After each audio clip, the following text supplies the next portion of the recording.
মই ইয়াত 1টা মানত বাইকটা ৰাখাইছিলো। তাৰপিছত মোটামুটি 3:15 বাইকটো ইয়াৰ পৰা নাই হৈ গৈছে কালি। বাইকটোৰ নাম্বাৰ আছিল আপোনাৰ AS17G2049। দিনততো মানুহ থাকে ইয়াত? মানুহ থাকে, কিন্তু মানুহ থকাৰ ভিতৰতে এনেকুৱা কামটো কৰি চলাইছে।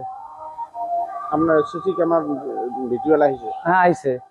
চিনিব পাৰিনে? নাই চিনি পোৱা নাই। আপোনাৰ ইয়াৰ পৰা থানাখন কেনেকুৱা আৰু কিমান দূৰ? 1 কিলোমিটাৰ হ'ব।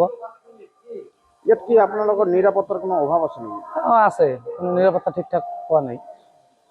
আৰু কি পহৰা দিয়ে নে নাই একো নাই। চিচি কেমেৰা লগাইছে আৰক্ষীৰ পৰা, থানাৰ পৰা কোনো নেই, বেয়া হৈ আছে।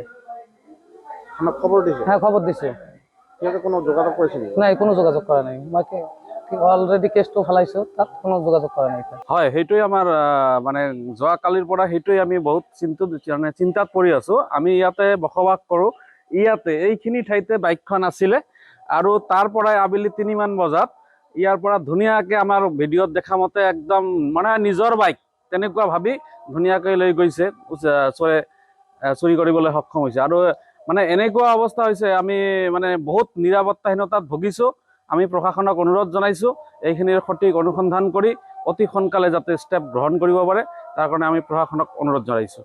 এই দিনৰ ভাগত এনেকুৱা ঘটনা যে ঘটিব পাৰে, আপোনাৰ লগত তেনেহ'লে নিৰাপত্তা কেনেকুৱা? আমি হেৰি ক'লোঁ মানে বহুত নিৰাপত্তাহীনতাত আমি ভুগি আছোঁ। দিন দুপৰত এনেকুৱা ঘটনা, এখন বজাৰ এৰিয়াত, বজাৰৰ কাষতে একদম মানে বসতিপূৰ্ণ এৰিয়া, এইখিনি সময়ত আৰু এইখিনি এৰিয়াত এনেকুৱা মানে হ'ব পাৰিব বুলি আমি সপোনতো ভবা নাই। আমি ইয়াতে বসবাস কৰা বহুত দিন হৈ গ'ল। আমি বহুত বস্তু বাহিৰতে থৈ দিওঁ, তেনেকৈয়ে থাকে। তো এই সময়ত এই কিছুদিনৰ পৰা আমি শুনি আছোঁ বজাৰৰ ওচৰে পাজৰে বহুত চুৰিকাণ্ড হৈ আছে।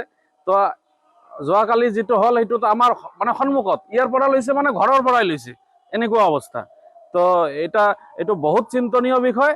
আমি প্ৰশাসনকো অনুৰোধ জনাইছোঁ, লগতে ৰাইজকো অনুৰোধ জনাইছোঁ, সবে সজাগ খবৰ হ'ল।